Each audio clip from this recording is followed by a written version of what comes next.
આપકી અદાલતમાં singer composer Kailash Kher પર આરોપ છે કે તેઓ તકવાદી છે. કૈલાશજી, આજકાલ નરેન્દ્ર મોદી પ્રધાનમંત્રી છે, તાકાતવર છે, શક્તિશાળી છે. તમે કોઈ તક નથી છોડતા એમના વખાણ કરવાની. ખરેખર રજતજી, થયું શું છે કે હું મારા કેરિયરને, જેમ મેં કહ્યું, હજી 18 જ વર્ષ થયા છે અને વખાણ હું બધાના જ કરું છું.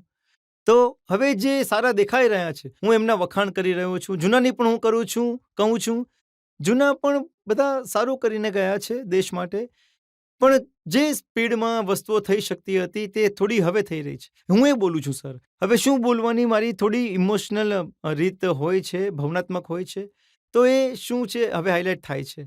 હવે મારા કરિયરને હજી 2 દશક પણ નથી થયા પૂરા, તો એટલે જો હું માની લો 5-6 વર્ષથી મારા ઇન્ટરવ્યૂઝ વધારે હાઇલાઇટ થઈ રહ્યા છે, તો હવે જે કરંટવાળી વાતો છે એ હું એમાં કહી દઉં છું. અને એ વ્યક્તિગત છે. બસ ગમે છે તમને મોદીજી? ઘણા જ સારા લાગે છે. ઘણી જ ઊંડી આત્મા છે.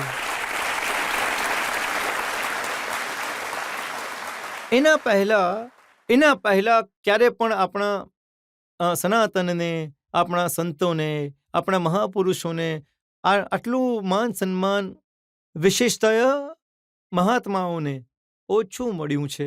અને હવે આપણા તીર્થ સ્થળોને અને આપણી સંસ્કૃતિને જે ચિહ્ન છે એમને થોડું માન મળી રહ્યું છે. લોકો જુએ છે, તમારું રિએક્શન ઘણું ક્વિક હોય છે. અહીંયા ઓપરેશન સિંદૂર થયું અને ત્યાં તમે ગીત બનાવી દીધું. આપણી સેનાનું એમાં શૌર્ય, આપણા ભારતવાસીઓનું ગૌરવ, વૈભવ અને જેટલા પણ આપણા દેશની જે ગ્લોરી છે, અને મેં ગાયું છે અને આ ગીતની જરૂર છે. એ પણ મહાકુંભ જ્યારે થયો ત્યારે પણ તમે ઘણું જલ્દી ગીત બનાવી દીધું હતું મહાકુંભ પર. હવે જુઓ, જે પ્રોજેક્ટ મને મળે છે અને જેને માટે ફીઝ મળે છે, એ તો કાયદો કહે છે એમાં તો કરી દેવું જોઈએ કામ. અને દિલ્હી વિધાનસભાની ચૂંટણી જ્યારે બીજેપી જીતી હતી, તો પણ તમે ગીત બનાવી દીધું કે આપદા કા અંત હૈ. જી. શું થાય છે ને કે અમુક મોમેન્ટ્સ એવી હોય છે જ્યારે તમે દિલ્હીના છો અને દિલ્હીની દુર્દશા પણ જોઈ, દિલ્હીની સારી દશા પણ જોઈ, તો અમુક વાતો હોય છે જે હૃદયથી નીકળે છે. અને કલાકારનું એ કર્તવ્ય છે કે માત્ર એક જ રીતનું કંઈક ન કરે, સમસામયિક વિષયો પર પોતાના વિચાર જણાવે.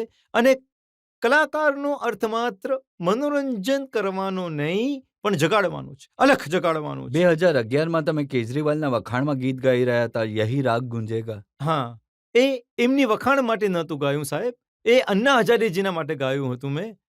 અને એ મારા વિચાર હજી પણ છે. આ મેં અન્ના હજારેજી માટે ગાયું હતું. જાતે હું જાણતો પણ નહીં કે આ તો જે નામ તમે હમણાં લીધું, એમને હું જાણતો પણ નહોતો. પણ 2017માં તમે કમાલ કરી. 2017માં ઉત્તર પ્રદેશમાં ચૂંટણી થઈ રહી હતી, તો તમે એક ગીત ગાયું માયાવતીજી માટે, જેમાં એમને સાક્ષાત દેવી કહ્યા. અચ્છા.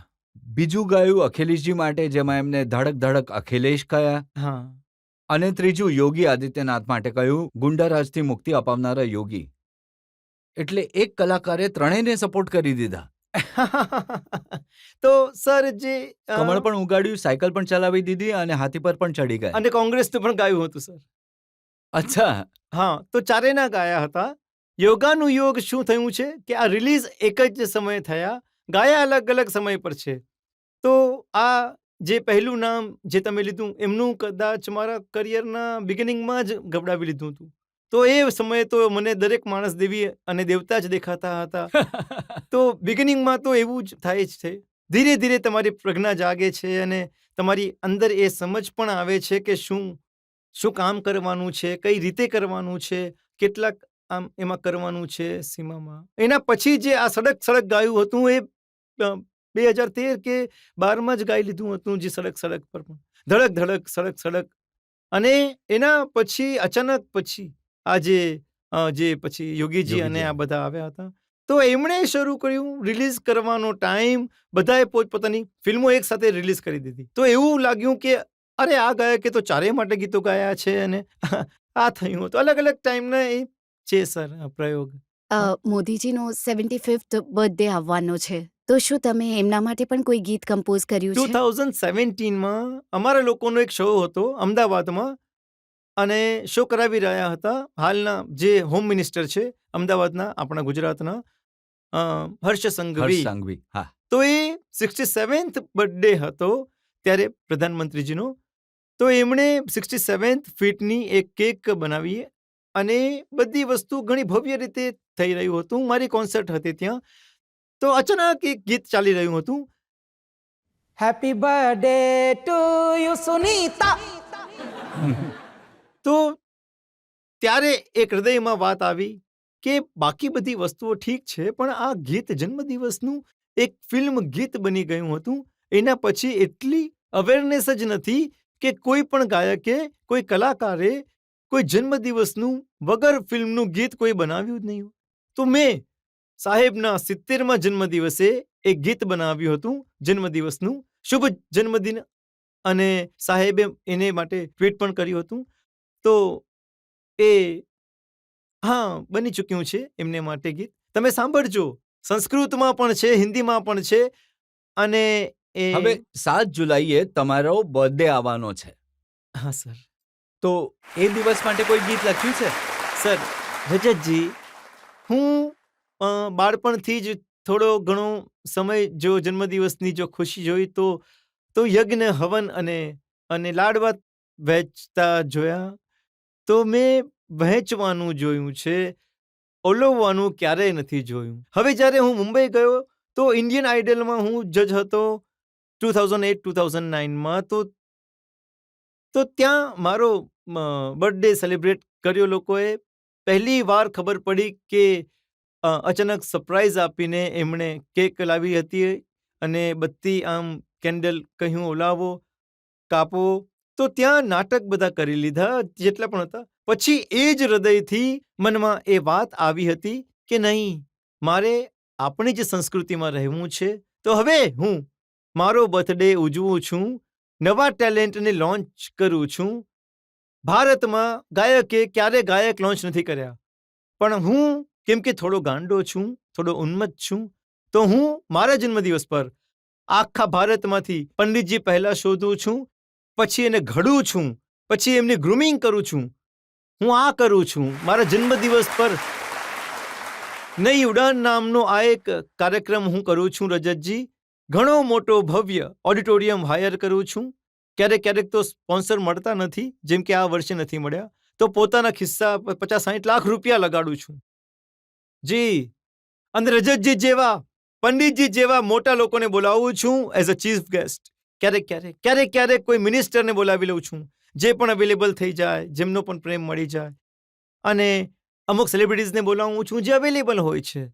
જ્યારે કોઈ નવો ગાયક, કોઈ નવો સ્ટુડન્ટ સંગીતનો પોતાના માતા પિતા સાથે બેસે છે, એની ઓડિયન્સમાં માતા પિતા બેસે છે, અને એ મંચ પર આવે છે, અને એને માટે કેટલી મોટી આ તક હોય છે કે એમને સાંભળવા માટે પદ્મશ્રી પ્રસૂન જોશીજી આવેલા છે, અનુપમ ખેર આવેલા છે, સ્વામી ચિદાનંદ સરસ્વતીજી આવ્યા છે, આપણા પદ્મશ્રી શર્મા આવેલા છે. જ્યારે આવા પ્રકારના દ્રશ્યો જુએ છે તો એમની અંદરનું જે મન છે એ આત્મવિશ્વાસથી હજી ભરાઈ જાય છે. તો આ હું કરું છું દરેક જન્મદિવસે. આ વખતે પણ નઈ ઉડાનનું 9મું વર્ષ છે. ચાલો, ઘણું સારું કામ તમે કરો છો.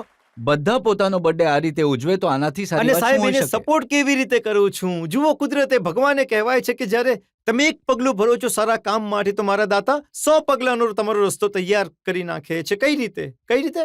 તમારો પોતાનો સ્ટુડિયો છે, મારી પોતાની રેકોર્ડ કંપની છે કૈલાસા રેકોર્ડ્સ, મારું પોતાનું પ્રોડક્શન હાઉસ છે. હું આખો શો પ્રોડ્યુસ કરું છું, બધા વિડીયોઝ પ્રોડ્યુસ કરું છું, અને એગ્રીમેન્ટ કોઈની સાથે કરતો નથી. અને ગાઈડ પણ એ જ કરું છું કે ભાઈ આગળ ઢગોની વસ્તી છે. आगे ठगों की बस्ती है, चुपचाप ठगे जाना, वहाँ डायन डसती है, खुद आप ढसे जाना, चाल चल मोहब्बतियाँ, अरे ओ उल्फतियाँ. તો આગળ ઠગોની વસ્તી છે ભૈયા, ચૂપચાપ ઠગાઈ જજો. એક બે સવાલો હજી લઈ શકીએ છીએ? હા. મેં સાંભળ્યું છે કે યોગીજી પર એક મૂવી બનવાની છે અને એમનો રોલ તમે કરવાના છો. શું એ સાચું છે? કેમ કે સર તમે થોડા થોડા એમના જેવા લાગો પણ છો. હા, થઈ શું રહ્યું છે કે એક વાર છે ને અમે લોકો એક શો કરી રહ્યા હતા જેમાં મિકા અને હું સાથે કો જજ હતા. તો મિકા પાછળ પડ્યો હતો કે હું યોગીજી પર એક ફિલ્મ બનાવીશ અને તમારે ટકલું કરાવવું છે, મારે યોગીજીનો રોલ તમે કરશો.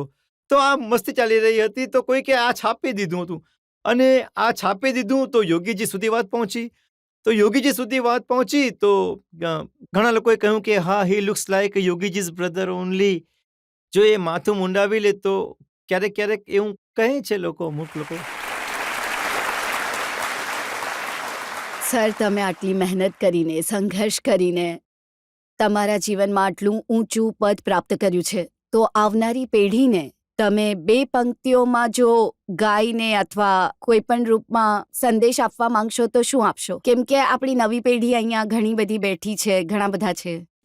इश्क जुनू जब हद से बढ़ जाए, हंसते हंसते आशिक सूली चढ़ जाए, जब इश्क का जादू सर चढ़ कर बोले, खूब लगा लो पहरे रस्ते रब खोले, यही इश्क दी मर्जी है, यही रब दी मर्जी है, तेरे बिन जीना कैसा हाँ खुद गर्जी है, तूने क्या कर डाला, मर गई मैं मिट गई मैं, हो जी हाँ जी हो गई मैं तेरी दीवानी.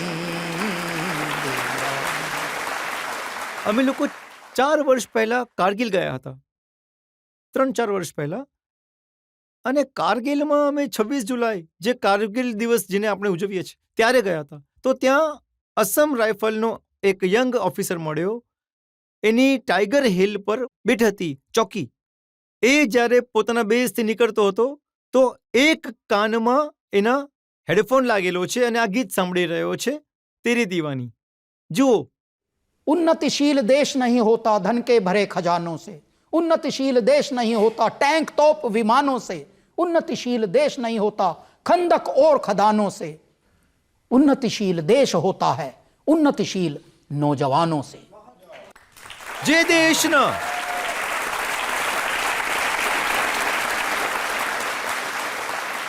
જે દેશના નવયુવાનોમાં આ દેશના પ્રતિ, આપણી સંસ્કૃતિના પ્રતિ, આપણા કલ્ચર પ્રતિ, આપણી ભાષા પ્રતિ, આપણી સભ્યતાના પ્રતિ શ્રદ્ધા હશે, સમર્પણ હશે, એ દેશની વાત કંઈક અલગ હોય છે.